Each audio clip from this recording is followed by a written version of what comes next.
Hello aspirants. आप सभी का स्वागत है इतिहास सागर चैनल में। हम अपनी क्लासेस लगातार दिल्ली सल्तनत पर कर रहे हैं। पिछली क्लास में हमने खिलजी डायनेस्टी को कम्प्लीटली कवर किया है और आज की क्लास में हम तुगलक डायनेस्टी को कवर करने का काम करेंगे। तो चलिए बिना देरी किए शुरू करते हैं। आज का हमारा टॉपिक है तुगलक डायनेस्टी। तुगलक डायनेस्टी के बारे में पढ़ने से पहले मैं अगर आपको थोड़ा रिकॉल करा दूं तो हमने लास्ट क्लास में खिलजी डायनेस्टी को कवर किया है और हमने देखा कि खिलजी डायनेस्टी का जो रूलर हुआ करता था, कैसे उसको 5 सितंबर 5 सितंबर 1320 को गयासुद्दीन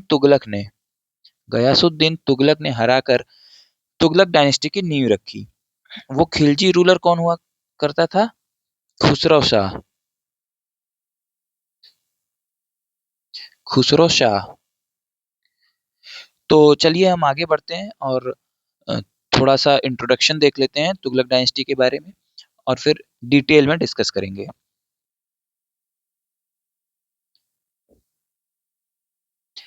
तुगलक डायनेस्टी की जब भी बात आएगी तो उसके सोर्स के तौर पर इब्न बतूता की रिहला हमेशा अपनी इम्पोर्टेंस रखती है। रिहला इब्न बतूता ने लिखी थी, जो कि एक मोरक्को ट्रैवलर था। इब्न बतूता ने तुगलकों को तुर्कों की कोरोना शाखा कहा है। ये जो कोरोना ब्रांच होती थी, वो तुर्कों की और मंगोलों की एक मिक्स्ड ट्राइब होती थी। तुगलक किसी जाति का नाम नहीं हुआ करता था। तुगलक जो सुल्तान था गयासुद्दीन तुगलक, जिसने तुगलक साम्राज्य की, तुगलक वंश की नींव रखी, उसका व्यक्तिगत नाम था। और इसी वजह से जो पूरा एरा है, जो पूरी डायनेस्टी है, उसको ही तुगलक डायनेस्टी कहा गया। तुगलक डायनेस्टी लॉन्गेस्ट ड्यूरेशन तक रूल करने वाली डायनेस्टी थी दिल्ली सल्तनत के पर्सपेक्टिव में जब बात करी जाती है तो। टोटल इसने 94 ईयर्स तक रूल किया है। अब हम आगे बढ़ते हैं और गयासुद्दीन तुगलक के बारे में चर्चा करते हैं, जो कि तुगलक डायनेस्टी का फाउंडर था। गयासुद्दीन तुगलक का टाइम पीरियड 1320 से लेकर के 1325 ईस्वी तक रहा। गयासुद्दीन तुगलक ने 1320 में खुसरो शाह को हराया, डिफीट किया और वहां पे तुगलक डायनेस्टी की फाउंडेशन रखी। ये ऑलरेडी मैंने आपको बता दिया है। उसके पहले गयासुद्दीन तुगलक जो था, वो दीपालपुर में, जो कि पंजाब प्रांत में आता है, वहां दीपालपुर का वो गवर्नर हुआ करता था। गयासुद्दीन तुगलक की जो मदर थी, वो हिंदू थी। वो हिंदू महिला का पुत्र था। गयासुद्दीन तुगलक जो था, वो पहला ऐसा सुल्तान था जिसने अपने नाम के साथ गाजी का यूज किया। गाजी का मतलब होता है काफिरों का वध करने वाला। ये जो टाइटल है, उसने मंगोलों को हराने के बाद अपनाई थी। जब उसने मंगोल्स जो थे, उनको डिफीट किया था, उसके बाद उसने अपने नाम के सामने गाजी का यूज किया। गाजी मलिक भी गयासुद्दीन तुगलक को कहा जाता था। ये हमने थोड़ा सा इंट्रोडक्शन देखा। अब हम इसकी एडमिनिस्ट्रेटिव जो पॉलिसीज थी, उनके बारे में बात करते हैं। गयासुद्दीन तुगलक ने लिकर पे और गैम्बलिंग पे कंप्लीटली बैन कर दिया था। गयासुद्दीन तुगलक जो था, वो संगीत का भी विरोधी था। म्यूजिक का वो अपोज करता था। अलाउद्दीन की जो नीतियां थी, जिसे अलाउद्दीन की हार्श पॉलिसीज भी कहा जाता है, उसके जगह पे गयासुद्दीन तुगलक ने उदारता की नीति अपनाई थी। खूत और मुकद्दम जो हुआ करते थे, जिनके बारे में हमने पिछले क्लास में भी चर्चा करी है, उसको उन्होंने गयासुद्दीन तुगलक ने उसके जो पुराने अधिकार थे, वो उसको लौटा दिया, जिसे हक ए खोती कहा जाता था। हक ए खोती तो उसने मुकद्दम और खूतों को लौटा दिए थे, लेकिन जो किस्मत ए खोती थी, वो उन्हें वापस नहीं किया। यहाँ पे ये समझना जरूरी है कि हक ए खोती और किस्मत ए खोती होता क्या था। ये जो हक ए खोती था, ये खूंतों का कमीशन हुआ करता था। जो खूंत होते थे, उनका कमीशन होता था।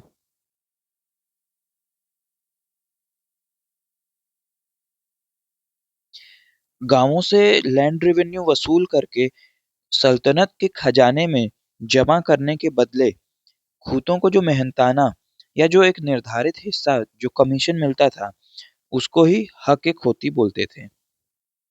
अब समझते हैं कि किस्मत ए खोती क्या होता था। किस्मत ए खोती वो एक एक्स्ट्रा टैक्स के टाइप से होता था, जो कि खूत जो होते थे, वो जब लैंड रेवेन्यू कलेक्ट करते थे, तो उस टाइम पे जो उनका ट्रेडिशनल जो लाभ होता था, तो उसके ऊपर ये कुछ अतिरिक्त जो पैसा लेते थे, जो शुल्क लेते थे, उसको बोलते थे किस्मत ए खोती, जो कि गयासुद्दीन तुगलक ने उन लोगों को नहीं दिया था। अब आगे देखते हैं कि गयासुद्दीन तुगलक ने मुबारक शाह द्वारा जो शुरू की गई जागीर सिस्टम जो था, उसके साथ उसने कोई छेड़छाड़ नहीं की, उसको वैसे का वैसे ही जारी रखा। अब गयासुद्दीन तुगलक के लैंड रेवेन्यू जो रिफॉर्म्स थे, उसके बारे में बात करते हैं। गयासुद्दीन ने जो भूमि नाप की अलाउद्दीन का जो सिस्टम था, उस टाइम पे अगर आपको याद हो तो यूनिट क्या हुआ करती थी, बिस्वा होती थी अलाउद्दीन के टाइम पे। गयासुद्दीन ने क्या किया, गल्ला बटाई और नस्क, क्रॉप शेयरिंग एंड नस्क सिस्टम को शुरू किया। अब यहाँ समझते हैं कि गल्ला बटाई और नस्क जो सिस्टम था वो था क्या। गल्ला बटाई अगर देखा जाए तो ये one of the oldest system है। इसमें होता क्या था कि इसमें जो शेयरिंग होती थी राज्य और किसानों के बीच में, वो तय होती थी फसल कटने के बाद या खेत में जो खड़ी फसल होती थी उस पर। इसके भी तीन टाइप हुआ करते थे। तीन टाइप होते थे गल्ला बटाई के। उसमें आपका है खेत बटाई, खेत बटाई, फिर है आपका एक लंक बटाई, और एक सिस्टम है जिसको कहते हैं रास बटाई। इन सब से क्वेश्चंस बनते रहे हैं और उम्मीद है कि आगे भी बनेंगे। खेत बटाई में ये होता था कि फसल जब बोई जाती थी उसके तुरंत बाद या खेत में जो उगी हुई फसल होती थी उसके आधार पर बंटवारा होता था। लंक बटाई, इसमें फसल कटने के बाद होता था बंटवारा। फसल जो होती थी उसके कटने के बाद। इसमें फसल कटने के बाद तो बंटवारा होता था, लेकिन जो अनाज होता था उसको भूसे से अलग किए बिना होता था। यानी कि जो आप लोगों ने खेतों में देखा होगा गट्ठर बना के रखते हैं, तो उस गट्ठर का बंटवारा होता था। और फिर लास्ट में आता है रास बटाई। रास बटाई में क्या होता था,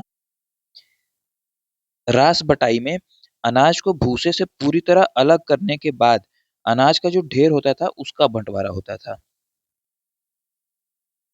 किसानों के पॉइंट ऑफ व्यू से अगर देखा जाए तो गल्ला बटाई जो थी वो उनके लिए एक सेफर ऑप्शन था, क्योंकि कभी जैसे फसल खराब हुई या कुछ भी होता था, कोई आपदा आती थी, तो जो टैक्स होता था वो ऑलरेडी कम हो जाता था।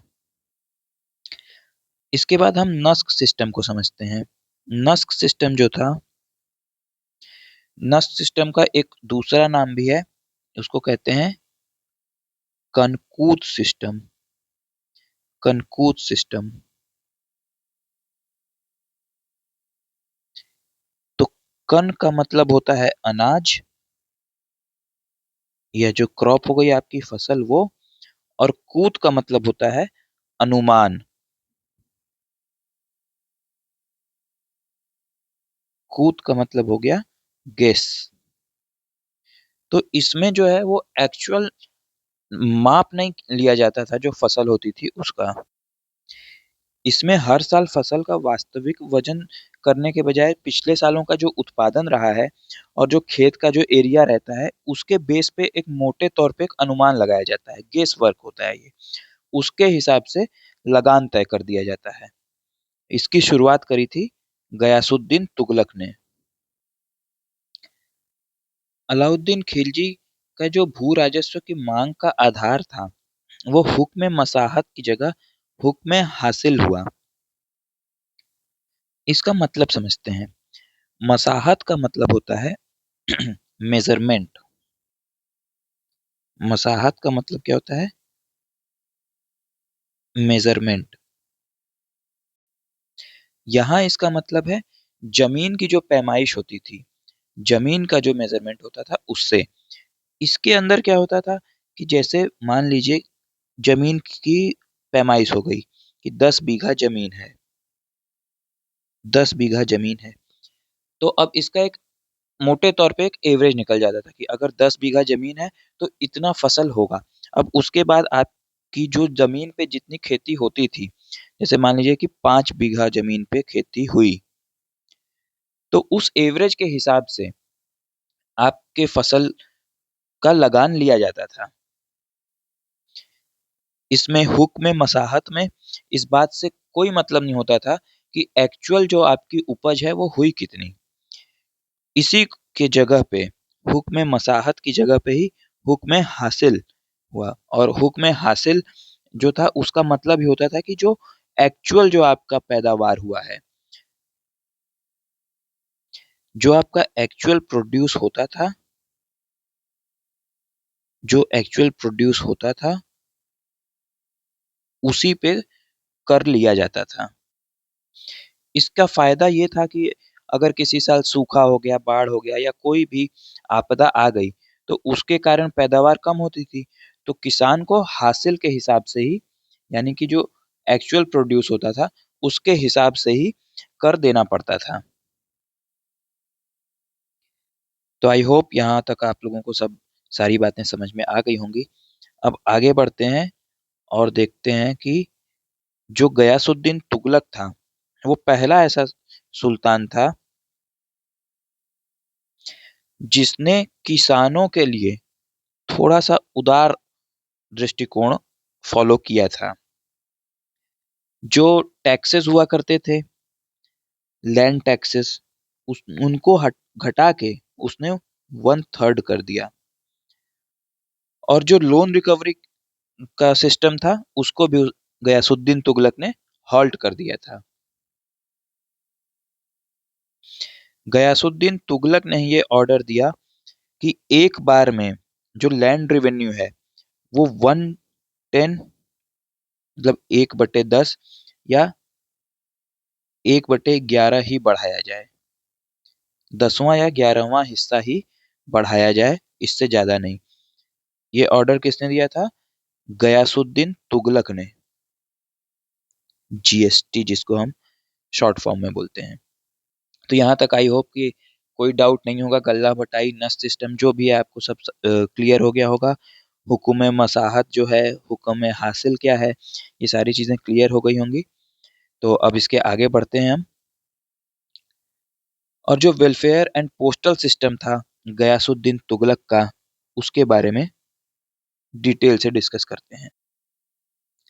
जब हम खिलजी डायनेस्टी के बारे में पढ़ाई कर रहे थे तब हमने देखा था कि अलाउद्दीन खिलजी जो था, उसने जो दुधारू पशु होते थे उनके ऊपर एक टैक्स लगा दिया था जिसका नाम था चराई कर। गयासुद्दीन तुगलक ने इस चराई कर को वापस ले लिया। गयासुद्दीन तुगलक ही पहला रूलर था जिसने एग्रीकल्चरल इरिगेशन के लिए कैनाल्स बनाए, नहरों का निर्माण करवाया। गयासुद्दीन तुगलक पहला ऐसा सुल्तान था। सल्तनत काल पे जो पोस्टल या कम्युनिकेशन सिस्टम था उसको रीऑर्गेनाइज किया और उसको स्पीड अप किया, उसमें सुधार किया, संगठित किया। तो जो पोस्टल और कम्युनिकेशन सिस्टम था उसको संगठित करने का जो श्रेय है, जो क्रेडिट है, वो भी जीएसटी को ही जाता है, यानी कि गयासुद्दीन तुगलक को ही जाता है। बर्नी ने लिखा है गयासुद्दीन तुगलक के बारे में कि उसके टाइम पीरियड पे जो भिखारी भी हुआ करता था वो भी काम धंधों में लग गया। कहने का मतलब यह है कि जो गयासुद्दीन का एरा हुआ करता था, वो बहुत ही प्रॉस्परस हुआ करता था, जिसकी वजह से जो भिखारी हुआ करते थे, उनको भी एम्प्लॉयमेंट मिल गया। अब इसके बाद हम डिस्कस करेंगे गयासुद्दीन तुगलक की जो सदर्न पॉलिसी है, उसके बारे में। गयासुद्दीन तुगलक के बारे में बर्नी ने अपनी किताब में लिखा है। बर्नी की किताब का नाम तारीख ए फिरोज शाही। तारीख ए फिरोज शाही में बर्नी ने गयासुद्दीन का जो टाइम पीरियड रहा है, उसके बारे में बहुत तारीफ करी है। तारीख ए फिरोज शाही में बर्नी गयासुद्दीन तुगलक का जो स्ट्रिक्ट एडमिनिस्ट्रेशन हुआ करता था, उसकी तारीफ करते हुए एक मेटाफर लिखता है कि एक भेड़िया भी एक भेड़ की तरफ नहीं देख सकता था, यानी कि इतना कठोर कानून हुआ करता था गयासुद्दीन तुगलक का। 1322 में हम देखते हैं कि जो प्रिंस जौना खां था, जौना खां के बारे में हम आगे बहुत ही डिटेल में डिस्कस करेंगे। 1322 में उसी जौना खां ने वारंगल और मदुरा को जीतने का काम किया, और बाद में वारंगल का नाम बदल के सुल्तानपुर रख दिया। इसके बाद हम देखते हैं कि गयासुद्दीन तुगलक ने जो साउथ के जो भी स्टेट उसने जीते, उसको उसको एनेक्स करना उसने शुरू किया, उसको दिल्ली सल्तनत में एनेक्स किया, मिलाना शुरू करा। जबकि अलाउद्दीन खिलजी वो ऐसा नहीं करता था। अलाउद्दीन खिलजी क्या करता था कि वहां के राजा को ही उनके ऊपर रूल करने देता था, लेकिन वो जो स्टेट हुआ करते थे साउथ के, उसके ऊपर एक सत्ता हुआ करती थी अलाउद्दीन खिलजी की, जिसको हम सुजेरेनिटी भी बोलते हैं। सोवरेनिटी और सुजेरेनिटी के बारे में हमने लास्ट क्लास में बहुत ही डिटेल में डिस्कस किया है, आप वहां पे देख सकते हैं। इसके बाद 1324 में हम देखते हैं कि फिर से मंगोल इन्वेजन होता है, जिसको समाना के सूबेदार जो हुआ करते थे मलिक शादी, उसने हरा दिया। अब इसके बाद हम आगे बढ़ते हैं और जो अंतिम अभियान रहता है गयासुद्दीन तुगलक का, उसके बारे में चर्चा करेंगे। गयासुद्दीन तुगलक का जो लास्ट कैंपेन था, वो 1324 में बंगाल के अगेंस्ट था।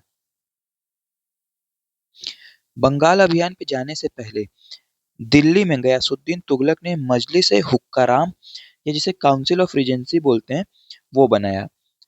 ये तब बनाई जाती है जब जो सुल्तान होता है, वो या तो अल्प वयस्क हो, या तो अगर वैध है सुल्तान, वयस्क है, तो शारीरिक रूप से अक्षम हो।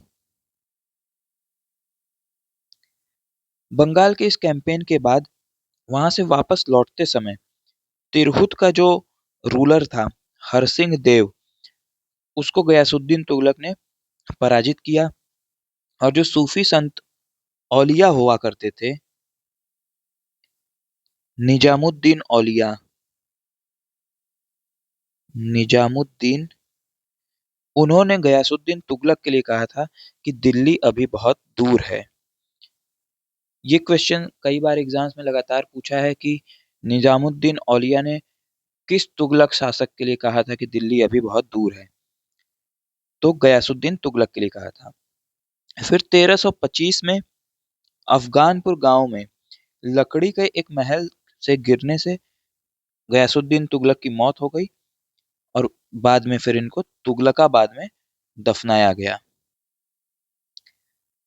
कुछ और भी की फैक्ट्स हैं गयासुद्दीन तुगलक के बारे में, उसको देख लेते हैं, और उसके बाद फिर हम मोहम्मद बिन तुगलक के बारे में चर्चा करेंगे। जिस लकड़ी के महल से गिरने से गयासुद्दीन तुगलक की मौत हुई थी, उसको बनाने वाला अहमद अयाज था, और इसको बनवाया कौन था? बनवाया था इसको जौना खां, जो प्रिंस हुआ करता था, उसने ही इसको बनवाया था, और बनाया था इसको अहमद अयाज ने। इब्न बतूता जौना खां को इसके लिए जिम्मेदार मानता है, जबकि बर्नी और फरिश्ता इसको एक एक्सीडेंट मानते हैं। गयासुद्दीन तुगलक ने ही तुगलकाबाद जो शहर है उसका और वहां पे किले का निर्माण करवाया था। अमीर खुसरो ने जो गयासुद्दीन तुगलक था उसके विजडम की बहुत सराहना की है। और जो बर्नी था, बर्नी ने गयासुद्दीन तुगलक के पॉलिसी को मॉडरेट अप्रोच बताया है। इसी मॉडरेट अप्रोच को रस्म मियान भी बोलते हैं।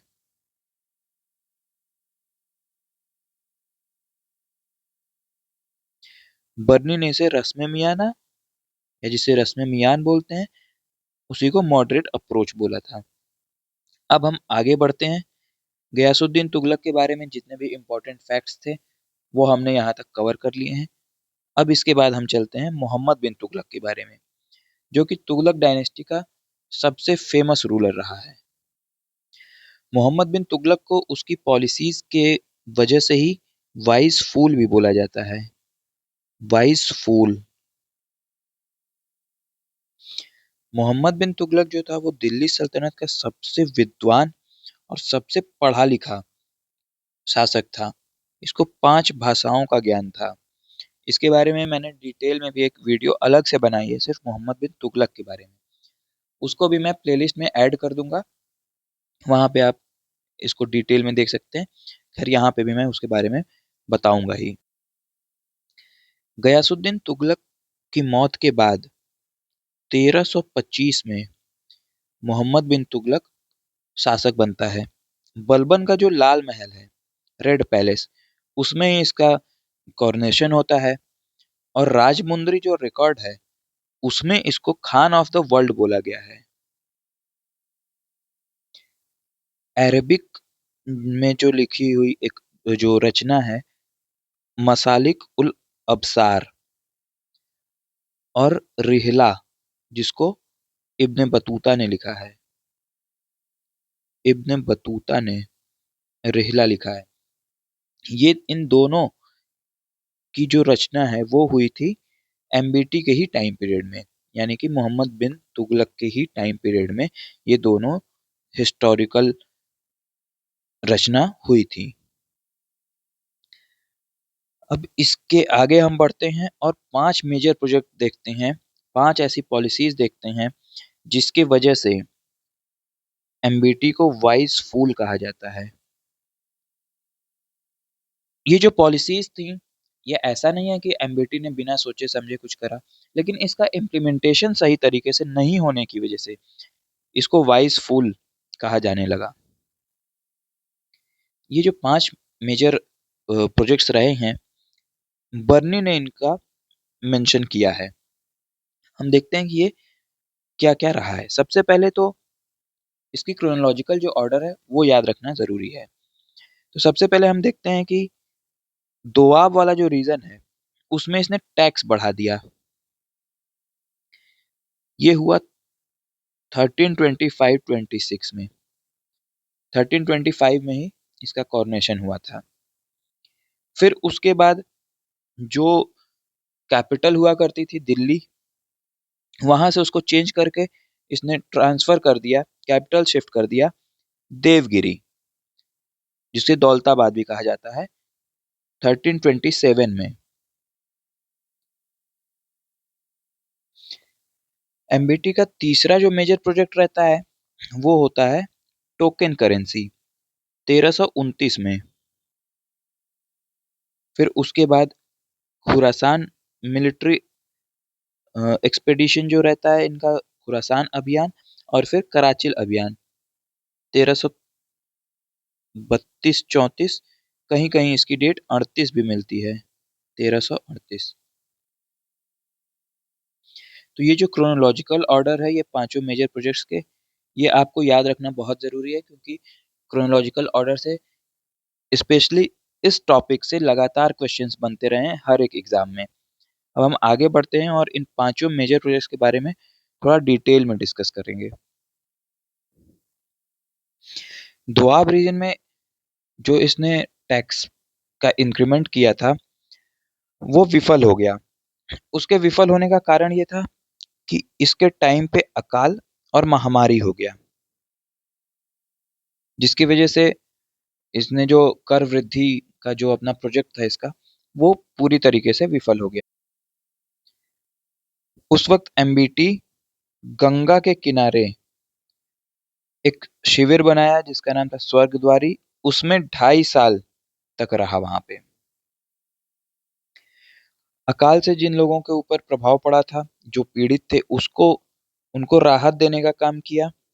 ये पहला सुल्तान था जिसने अकाल संहिता बनाई, जिसे उसलूम भी बोलते हैं। उसके बाद फिर इसने दीवाने कोही नाम का एक डिपार्टमेंट बनाया। ये जो डिपार्टमेंट था, डिपार्टमेंट्स जितने भी रहे हैं सल्तनत टाइम पीरियड पे देख लीजिए या फिर आगे मुगल्स में भी जो भी रहेंगे, उस पर डायरेक्ट क्वेश्चन हमेशा पूछे जाते रहे हैं। तो ये जो दीवाने कोही था, वो डिपार्टमेंट ऑफ एग्रीकल्चर था। और एमबीटी ने तकावी या सोनधार ये लोन बांटे, क्रॉप लोन्स थे, खेती के लिए लोन बांटे, क्योंकि अकाल हो गया था। तो इसका नाम क्या है, ये जो लोन है, इससे डायरेक्टली क्वेश्चन बनते रहे हैं, तकावी और सोनधार। उसके बाद इसने क्रॉप रोटेशन का जो सिस्टम है, क्रॉप रोटेशन सिस्टम, उसको अपनाया, जिससे कि एग्रीकल्चरल प्रोडक्टिविटी जो है वो इम्प्रूव हो सके। ये हुआ था 1325-26 में। अब आगे बढ़ते हैं और कैपिटल शिफ्ट का जो प्रोजेक्ट रहा है उसके बारे में देखते हैं। 1327 में 1327 में मोहम्मद बिन तुगलक ने अपनी कैपिटल जो है वो दिल्ली से शिफ्ट करके देवगिरी या दौलताबाद कर दी। और उसी टाइम पे अकाल हो गया। उसकी वजह से हुआ क्या, इसने जितने भी लोग थे सबको पैदल दिल्ली से दौलताबाद जाने के लिए विवश कर दिया। फिर जब रास्ते में लोगों की मौत होने लगी, तो फिर इसने एक फरमान सुनाया कि अब वापस वहां से दिल्ली लौटते हैं। पहले दिल्ली से दौलताबाद, उसके बाद दौलताबाद से दिल्ली।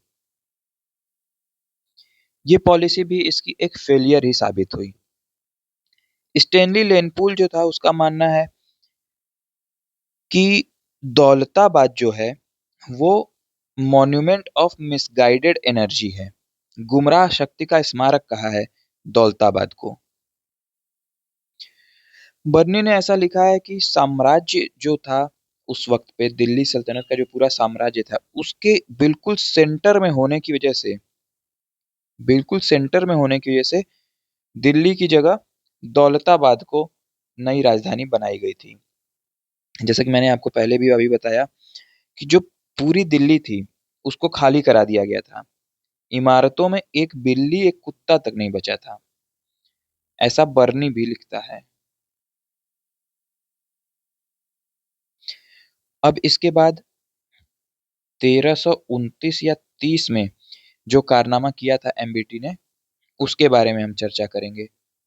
वो क्या था, टोकन करेंसी।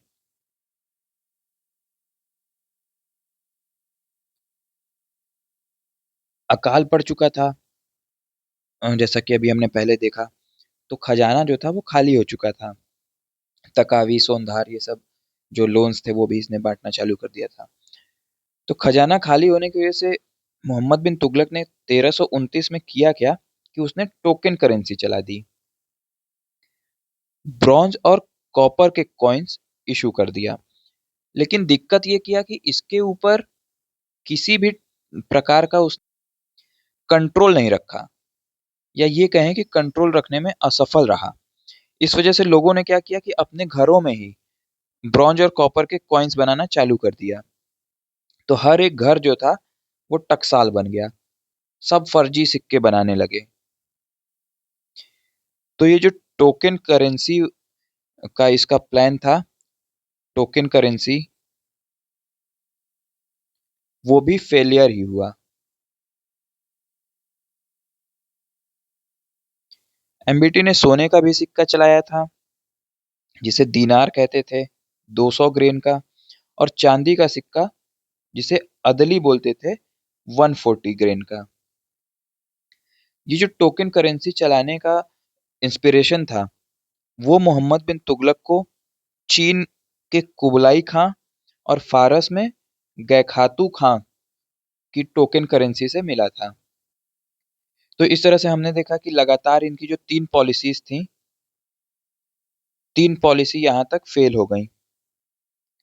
अब आगे बची हुई दो पॉलिसी जो है, जो मेजर प्रोजेक्ट रहे हैं, उसके बारे में भी हम डिस्कस कर लेते हैं। खुरासान और कराचिल का अभियान। खुरासान अभियान के टाइम पे इसने क्या किया कि एक विशाल सेना का निर्माण किया। 3,70,000 सैनिक, 3,70,000 सैनिक की पूरी एक विशाल सेना तैयार की। और इससे भी आगे बढ़ के क्या काम किया इसने कि एक साल का जो पूरा वेतन है, जो पूरी सैलरी है, वो एडवांस दे दिया। एक साल की सैलरी एडवांस दे दिया। और फिर बाद में क्या हुआ कि कुछ कंडीशंस चेंज हुई और वो जो पूरा कैंपेन था वो ही रद्द हो गया। तो खुरासान का अभियान हुआ ही नहीं और एक साल की सैलरी और इतनी बड़ी जो विशाल सेना थी वो सब बर्बाद गई। ये कारनामा हुआ 1332 में। और यही नहीं, अभी और सुनिए, कराचिल अभियान हुआ इसके बाद 1334। खुसरो मलिक के लीडरशिप में मोहम्मद बिन तुगलक ने अपनी सेना को कराचिल के कैंपेन के लिए भेज दिया। और वहां की ज्योग्राफिकल कंडीशन की वजह से जो इसकी सेना थी उसको बहुत भारी नुकसान हुआ। भयंकर ठंड पड़ती वहां पे, जिसके लिए ये जो सेना थी वो तैयार नहीं थी। तो इस तरह से हम देखते हैं कि इसके जो पांचों मेजर प्रोजेक्ट थे वो फेल हो गए। पांचों मेजर प्रोजेक्ट इसके फेलियर ही साबित हुए। अब आगे बढ़ते हैं और जो रिवोल्ट्स रहे हैं, जो एक्सपेंशन रहे हैं मोहम्मद बिन तुगलक के टाइम पीरियड में, उस पर डिस्कशन करते हैं। एमबीटी के टाइम पीरियड पे दिल्ली सल्तनत का एक्सपेंशन सबसे ज्यादा हुआ। और सबसे ज्यादा जो रिवोल्ट हुए वो भी इसके टाइम पीरियड में ही हुए। 34 रिवोल्ट हुए एमबीटी के टाइम पीरियड में, जिसमें से 27 जो थे वो अकेले साउथ में हुए थे। एमबीटी का कहना था कि उसका जो साम्राज्य है वो रोगग्रस्त हो गया है और वो किसी इलाज से ठीक नहीं हो सकता। कुछ और इंपॉर्टेंट फैक्ट्स की अगर बात की जाए तो 1336 और 1347 इस टाइम पे दो बहुत ही इंपॉर्टेंट किंगडम इमर्ज हुए। 1336 में विजयनगर और 1347 में बहमनी। ये दोनों जब इमर्ज हुए उस टाइम पे भी एमबीटी का ही टाइम पीरियड था।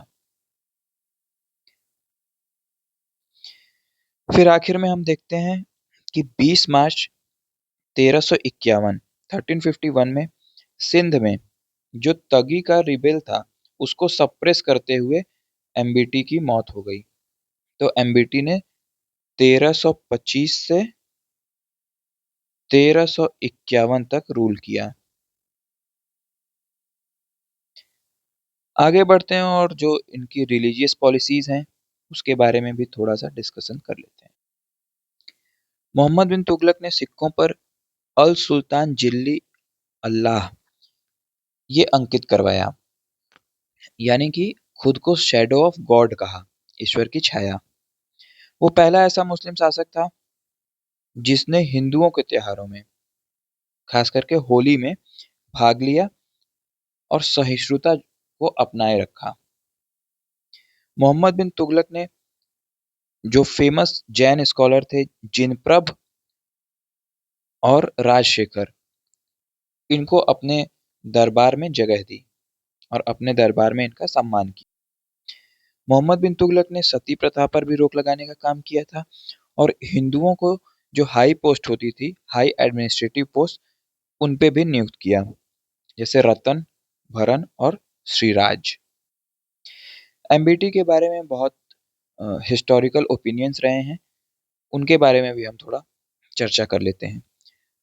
एमबीटी की मौत पे बदायूनी ने कहा था कि सुल्तान को अपने प्रजा से और प्रजा को अपने सुल्तान से मुक्ति मिल गई। एमबीटी के टाइम पीरियड पे ही 1333 में मोरक्को ट्रैवलर जो इब्न बतूता था वो भारत आया, ये मैंने आपको ऑलरेडी बताया हुआ है।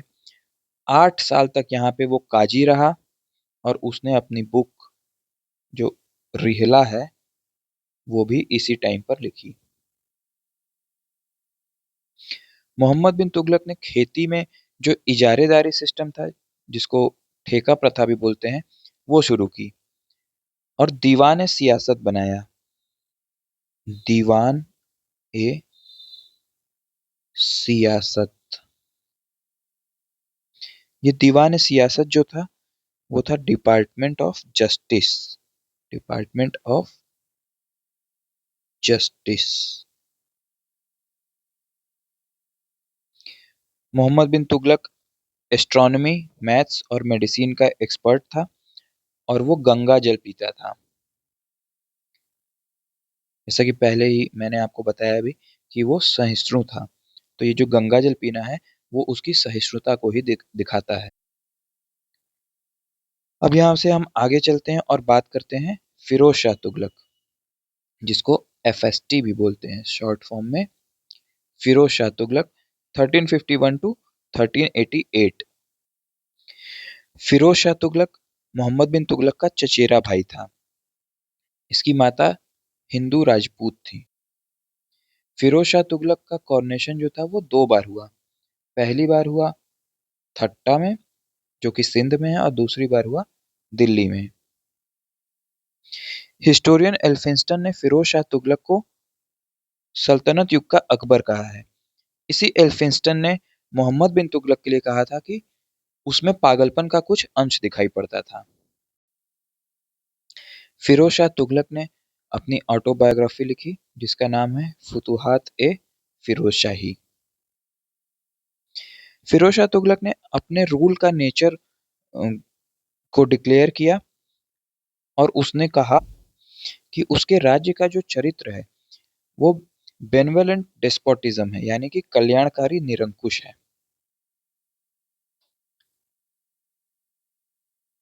अब हम जो फिरोज शाह तुगलक है उसके कुछ टैक्स रिफॉर्म्स के बारे में बात करते हैं, उसकी जो धार्मिक और जो राजस्व नीतियां हैं उसके बारे में बात करते हैं। फिरोज शाह तुगलक ने सिर्फ और सिर्फ 4 टैक्सेस वसूल किए: खराज, जजिया, जकात और खुम्स। खुम्स जो था वो 1/5 ये वसूल करता था।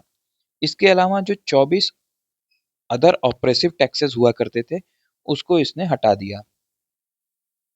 फिरोज शाह तुगलक रिलीजियस एक्सट्रीमिस्ट था, कट्टरवादी था। उसने ब्राह्मणों पर भी जजिया कर लगाया। उसने एक इरिगेशन टैक्स जो था उसको इम्पोज किया जिसका नाम हुआ करता था हक शर्ब।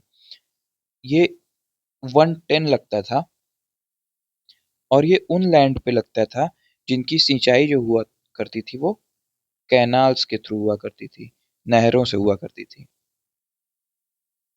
एफएसटी ने गवर्नमेंट और जो मिलिट्री पोस्ट हुआ करती थी उनको हेरेडिटरी बनाया, वंशानुगत बनाया और वेतन के बदले जागीरें देना शुरू किया। कुछ जो पब्लिक वर्क्स है फिरोज शाह तुगलक का उसको हम देख लेते हैं। 300 नगरों की इसने स्थापना की, जिसमें कुछ मेन जो शहर हैं उनको देखा जाए तो वो है हिसार फिरोजा, जौनपुर जो इसने अपने भाई जौना खां को गिफ्ट में दिया था, जौना खां को दिया था गिफ्ट में, फिरोजाबाद, फतेहाबाद, फिरोजपुर, ये सारी। फिरोज शाह तुगलक ने 5 बड़ी नहरों का निर्माण किया और दिल्ली के आसपास 1200 बाग लगवाए। इसने कुछ कुछ नए डिपार्टमेंट्स भी बनाए जिसमें है दीवान बंदगान। ये जो डिपार्टमेंट हुआ करता था ये डिपार्टमेंट ऑफ स्लेव्स हुआ करता था। दासों के लिए ये डिपार्टमेंट हुआ करता था दीवाने बंदगान, दीवाने खैरात, ये जो डिपार्टमेंट था ये दान के लिए हुआ करता था। फिर उसके बाद इसने दारुल शफा का निर्माण कराया। दारुल शफा जो था वो होता था हॉस्पिटल्स, मुफ्त अस्पताल, इसका निर्माण करवाया फिरोज शाह तुगलक ने। और दीवान इस्तेहकाक, ये होता था department of pension, department of pension. तो ये कुछ इंपॉर्टेंट इसके बनाए हुए डिपार्टमेंट्स हैं। एक बार फिर से मैं बता दे रहा हूँ, दीवान बंदगान दासों के लिए, दीवान खैरात दान के लिए, दारुल शफा हॉस्पिटल, फ्री हॉस्पिटल्स हुआ करते थे ये, फ्री हॉस्पिटल्स। और फिर दीवान इस्तेहकाक, ये होता था डिपार्टमेंट ऑफ पेंशन। अब आर्किटेक्चर की बात करें एफएसटी के टाइम पीरियड पर, तो हम देखते हैं कि इसने अंबाला, जो टोपरा है अंबाला में, वहां से और मेरठ से अशोकन पिलर को दिल्ली ले आया। अशोकन पिलर को दिल्ली ले आने का काम फिरोज शाह तुगलक ने किया। इसने मिक्स्ड करेंसी चलाई, आधा, जिसमें 1/2 यानी कि आधा जीतल हुआ करता था, बिक 1/4 जीतल, और शशगानी 6 जीतल।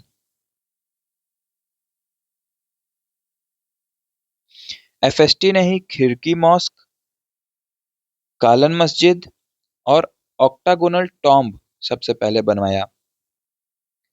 कई बार ये क्वेश्चंस एग्जाम में पूछ लेते हैं कि अष्टभुजाकार मकबरा या जो ऑक्टागोनल टॉम्ब है वो किसने बनवाया, तो वो बनवाया था एफएसटी ने, फिरोज शाह तुगलक ने। और इसकी मौत हो जाती है 1388 में। इसके बाद हम देखते हैं कि तैमूर का इन्वेजन होता है और जो हमारी तुगलक डायनेस्टी होती है उसका पतन होता है। तुगलक डायनेस्टी का अंतिम शासक नासिरुद्दीन महमूद, जिसका टाइम पीरियड है 1394 टू 1412 तक। इसी के टाइम पीरियड पर 1398 में तैमूर का इन्वेजन होता है। तैमूर समरकंद का एक चगताई तुर्क था जो 15 दिनों तक दिल्ली में रहता है और 15 दिनों तक दिल्ली में भयंकर लूटपाट करता है। तैमूर खिज्र खां को मुल्तान, लाहौर और दीपालपुर का सूबेदार या गवर्नर बनाता है। और हम देखते हैं कि 1412 में नासिरुद्दीन महमूद की मौत हो जाती है और उसके साथ ही साथ तुगलक डायनेस्टी जो हमारी रहती है, तुगलक डायनेस्टी का पतन हो जाता है। और इसके बाद सैयद डायनेस्टी, इसके बाद सैयद डायनेस्टी आती है और सैयद के बाद फिर लोदी आती है। तो इस तरह से हमने देखा, जो हमारा तुगलक डायनेस्टी है उसका पूरा इतिहास देखा, उसके आर्किटेक्चर के बारे में पढ़ाई करा, मोहम्मद बिन तुगलक, फिरोज शाह तुगलक, जितने भी रूलर्स हुए हैं सबके बारे में डिटेल से डिस्कशन किया। तो आई होप ये वीडियो आप सभी को पसंद आई होगी। अगर ये वीडियो पसंद आई तो लाइक ज़रूर करिएगा। ये लेक्चर कैसा लगा कमेंट करके ज़रूर बताइएगा, और सब्सक्राइब करना मत भूलिएगा ताकि ऐसे और भी इम्पोर्टेंट जो लेक्चर हैं वो आपको मिलते रहें। और ये वीडियो उन दोस्तों के साथ ज़रूर शेयर करिएगा जो यूजीसी नेट हिस्ट्री की प्रिपरेशन कर रहे हैं। और साथ ही साथ टेलीग्राम जो चैनल है उसका लिंक डिस्क्रिप्शन बॉक्स में है, वहाँ से आप टेलीग्राम को ज़रूर ज्वाइन कर लीजिए क्योंकि ये सारी नोट्स वहाँ पे आपको फ्री में अवेलेबल हैं। और आपके जो डाउट्स हैं उसको भी आप वहाँ पर पूछ सकते हैं, उनको वहाँ पे क्लियर करने का काम किया जाएगा। Thank you so much.